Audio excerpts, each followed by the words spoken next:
As our first speaker, we would like to welcome James Thomas. James Thomas is the Vice President of the Association of Software Testing. He would be speaking on the topic Walking the Talk Random Exploration of a Chatbot API.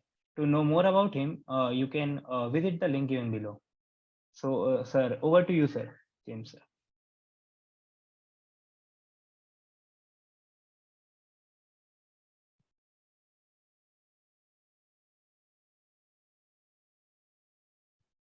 Thank you very much. And as you've just heard, thank you all for coming. I'm going to be doing a talk today about some tooling that I made to help me explore a Chatbot API. As you also heard, I'm Vice President of the Association for Software Testing. I'm not here to sell the organisation, but I would say with a group of professional testers like yourselves, it's probably worth checking out. We have a membership model that promotes inclusivity and diversity by asking members to pay what they can, and I think that's it's a really great thing that we're doing there, if I do say so myself. I'm a tester at Ada Health, and Ada has one main product.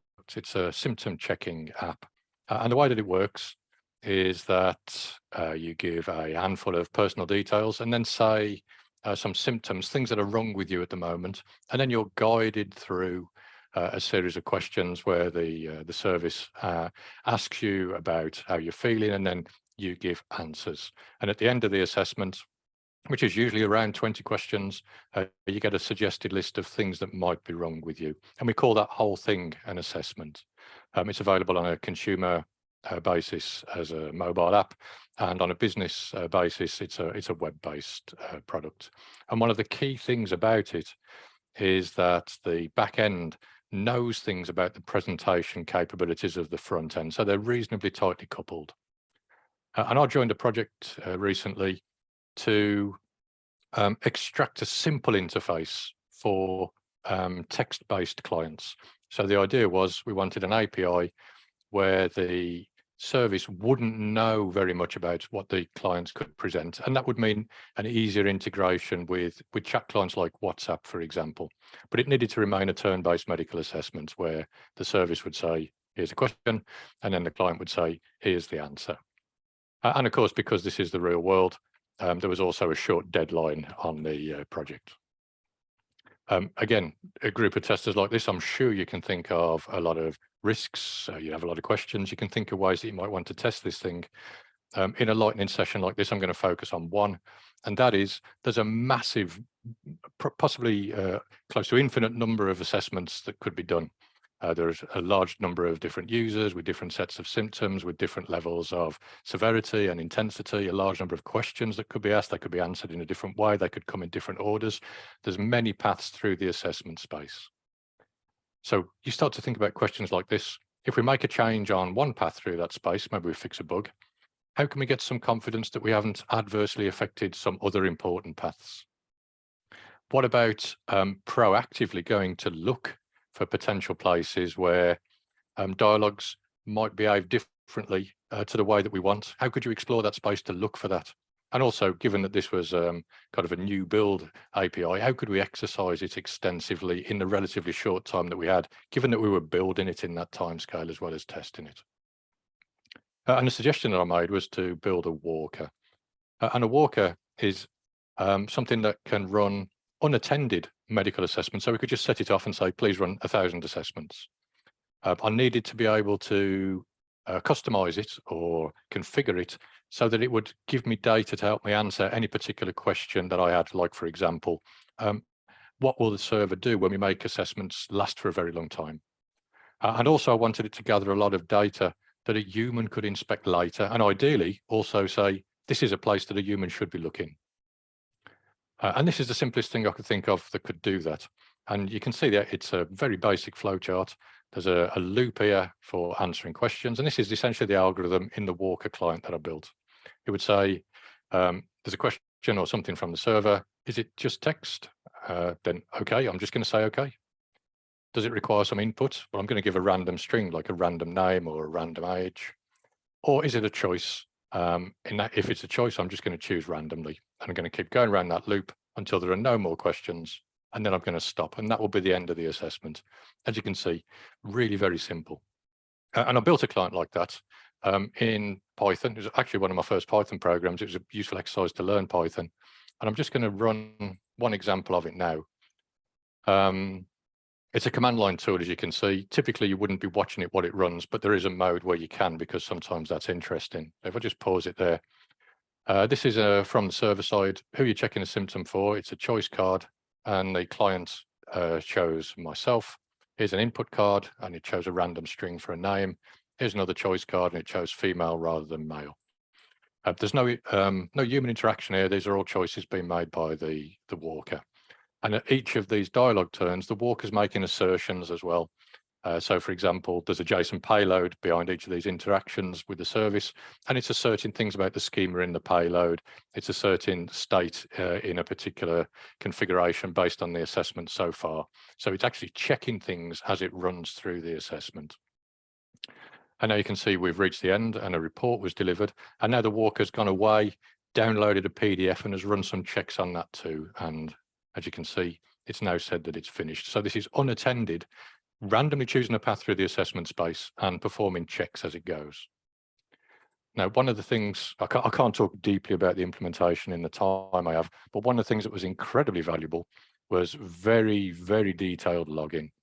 So this is an extract from a log file for a run. At the top, it archives the configuration, so that if I want to try and reproduce a run later, then I can see how it was configured, and the previous step configuration that we kind of highlight in there. That is how likely the walker is to choose to go back a step. And if you want to run longer assessments, let's say that's the question you want to ask, you could up the probability of going back. So if you make the probability 1, the assessment will never end. If you make the probability high, the assessment will last a long time because the walker will repeatedly go to the previous question. Very boring to do manually, but quite easy to do with a walker like this. It archives all the payloads, but it also archives state. So as the walker runs, it keeps track of particular places that have been visited or particular questions that have been asked, and that can be dumped into this log as well.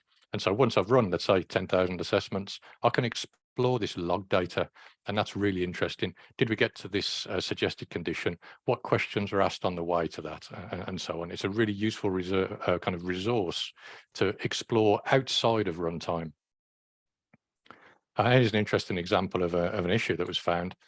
By running multiple walkers in parallel for an extended period of time, I found that we could very occasionally provoke a really serious error, and the server was going down, or a server was failing to process requests, and it turned out that it was actually a service several layers back in the infrastructure from the service that we were building. And the developers took several rounds of finding out what was causing that and what the fix was. And we used the walker repeatedly to give ourselves confidence that we'd got the right fix and that it was robust. So let me just pause for a minute and reflect. A lot of people think of test automation as something a bit like this quality checking machine on a production line. It asks the same questions every time. It gets the expected same set of answers, and it's going to say, okay, green, then we can let this one out into the world. I actually think of test automation, at least the way that I use it frequently, as more like a laboratory bench.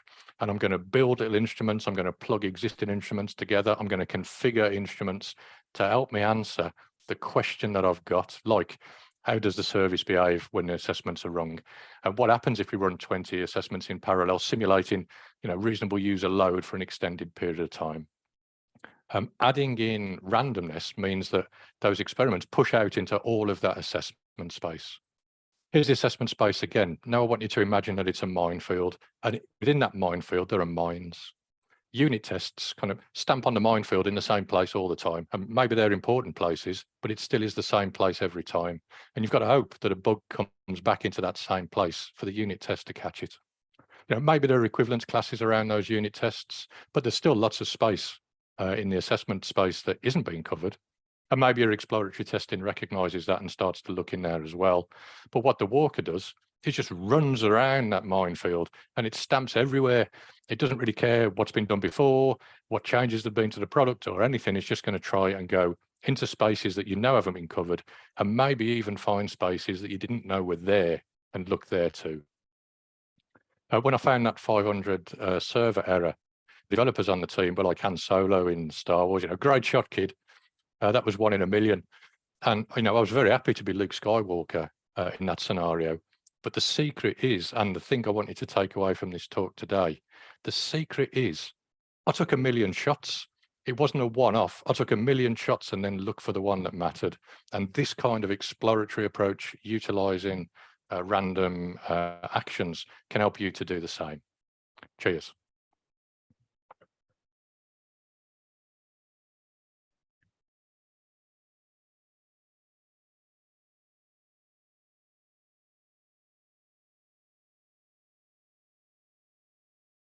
So thanks a lot, James, for this great session.